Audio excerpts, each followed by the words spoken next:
How can mothers lose custody of their children in Maryland?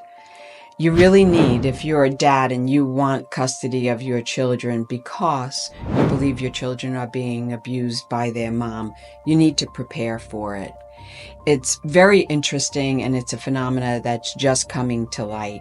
But in 2019 at George Washington University, they conducted a study looking at the differences between physical abuse by moms and physical abuse by dads against their children.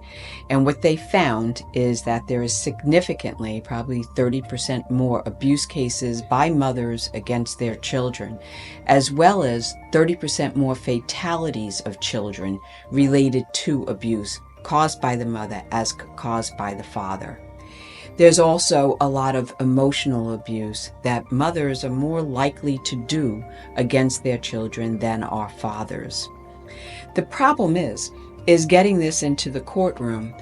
It's hard, it's elusive, especially when you're talking physical abuse isn't, but emotional abuse is, like gaslighting, undermining the children, being overly critical.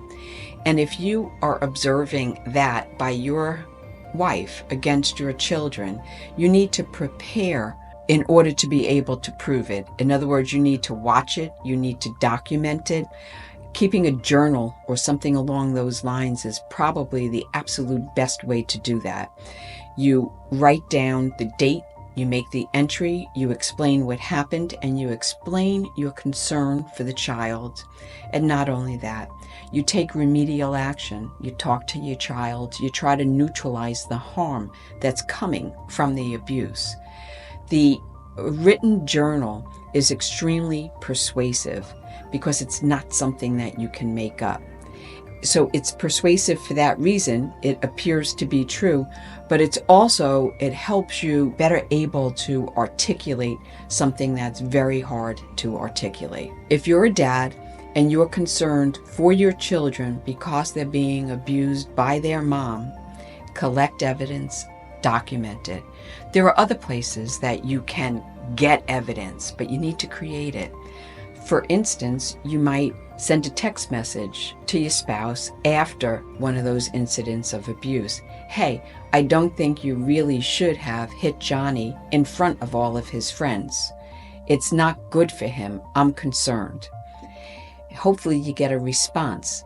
But what that does is it captures a moment in time and creates persuasive trial evidence. If your wife is abusing the children, collect evidence, preserve it, give it to your attorney. Prepare before you leave the home. There's also other things that parents do that are abusive that can be captured, like for instance, withholding food or making a child work, and unless the child works, he doesn't get food.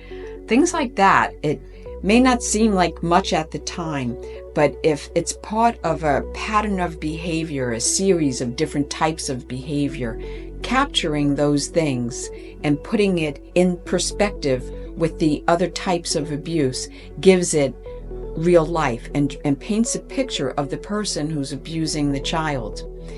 There could be a different type of abuse. Like what I'm talking about thus far is something that's very proactive, but you can have neglect also, where a parent withholds affection, tells the child to go away, doesn't really have the time of day for a child. That type of treatment, neglect, hurts a child. It destroys the child's confidence and character. There's also probably one of the more damaging types of abuse is parental alienation.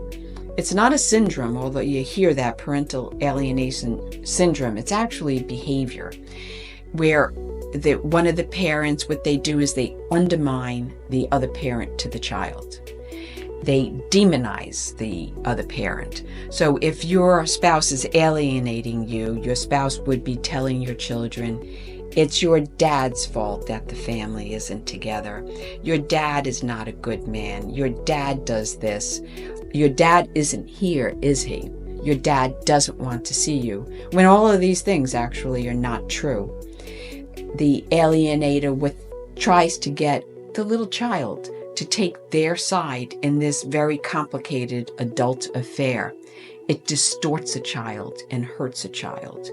If that's going on in the relationship of your child with the other parent, again, document it, try to intervene. I would say you should even contact and work with a child psychologist to help you know how to navigate through that.